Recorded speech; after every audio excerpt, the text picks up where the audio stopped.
Waraanni bilisummaa Oromoo Bobbaan Taaddasaa Birroof Laggasaa Wagii waraana mootummaa irratti tarkaanfii fudhachuu beeksisan. Waraanni bilisummaa Oromoo zoonii giddugaleessaa Bobbaan Taaddasaa Birroo giddugaleessa Oromiyaa aanaa Coobitti fulbaana 17/2021 lola waraana mootummaa waliin geggeesseen waraana mootummaa irraa hedduu ajjeesuun gariin madeessuu beeksiseera. Oduma wal fakkaatuun waraanni bilisummaa Oromoo Bobbaan Laggasaa Wagii Wallagga Ba'aa aanaa Guutoo Giddaa bakka addaa Fooqii jedhamutti Liyyuu Haayilii Amaaraa daangaa ce'uun uummata Oromoo dararaa jiran irratti tarkaanfii fudhateen danuu ajjeesuu ifoomseera. Kanuma hordofee humna addaa Oromiyaaf waraanni federaalaa birmannaa Liyyuu Haayilii Amaaraaf taasisaniin Angar Guutee irraa ka'uun naannoo Abbaa Muusaa jedhamu buufatanii turuunis baramee jira. Haaluma wal fakkaatuun Oromiyaa ona garaa garaatti waraanni bilisummaa Oromoo tarkaanfii fudhatu beeksisaa jira. Oromiyaan sochii waraana bilisummaa Oromoon dhuunfatamaa kan jirtu ta'ee yeroo ammaa humna kanaan waraana mootummaa irratti bakkoota garaa garaatti tarkaanfiin fudhatamaa jiraachuu jiraattonni naannoo tarkaanfiin kun itti fudhatamuuf hooggansi waraana bilisummaa Oromoo beeksisaa jira. Waraanni bilisummaa Oromoo gama isaatiin tarkaanfii fudhachaa jiru haa beeksisuyyuu malee mootummaan Itoophiyaa gama isaatiin tarkaanfii fudhadhe jechuu waraana bilisummaa Oromoo laalchisee waan jedhe hin qabu. Akka gabaasaaleen guyyaadhaa gara guyyaatti ba'an agarsiisanitti waraanni mootummaa lakkoofsaan hedduun tarkaanfii waraana bilisummaa Oromootiin ajjeefamaa jiraachuu isaaniiti.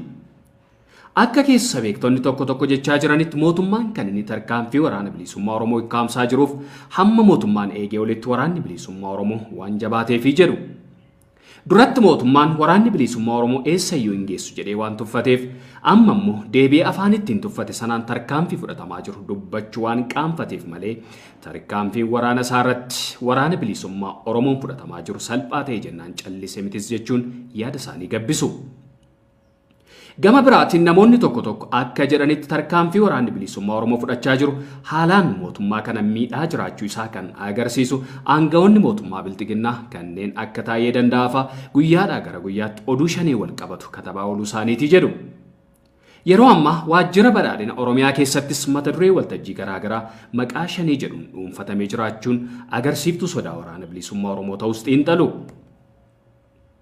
Yeroo ammaa tarkaanfii waraana bilisummaa Oromootiin waraannii fi poolisoonni mootummaaf amanamoo ta'an hedduun waan ajjeefamaniif akkasumas kanneen hafan immoo lola kabaatti guuramanii dhumaa waan jiraniif waajjiroolee mootummaa gurguddoon milishoota uffata poolisii uffataniin eegamaa jiraachuu maddeen keenya bakka garaa garaatti shinnigaaf himaa jiru. Miidaa Qanyitti kaabineen mootummaa tokko ajjeefame. Shaggar Lixaa aanaa Miidaa Qanyitti kaleessa fulbaana 17/2021 kaabineen mootummaa uummata dararuun komatamu kan maqaan isaa Koministee jedhamu haleellaa irratti raawwatameen ajjeefamu maddi keenya ona kanaanuuf gabaasaniiru. Yeroo ammaa Oromiyaa bakkoota hedduutti kaabinoonni mootummaaf amanamuun uummata dararan tarkaanfii irratti fudhatamuun ajjeefamaa jiraachuun isaanis beekamaadha. Baruma kana keessa ajjechaan akka kanaa lakkoofsaan hedduu ta'an raawwatameeti jira. Ajajaan humna addaa Oromiyaa Girmaan kan bara darbe Naqamteetti ijoollee 5 bakka tokkotti ajjeesise torbee kana keessa magaalaa Shaambuutti ajjeefamuu isaa gabaafnee turuun keenya ni yaadatama.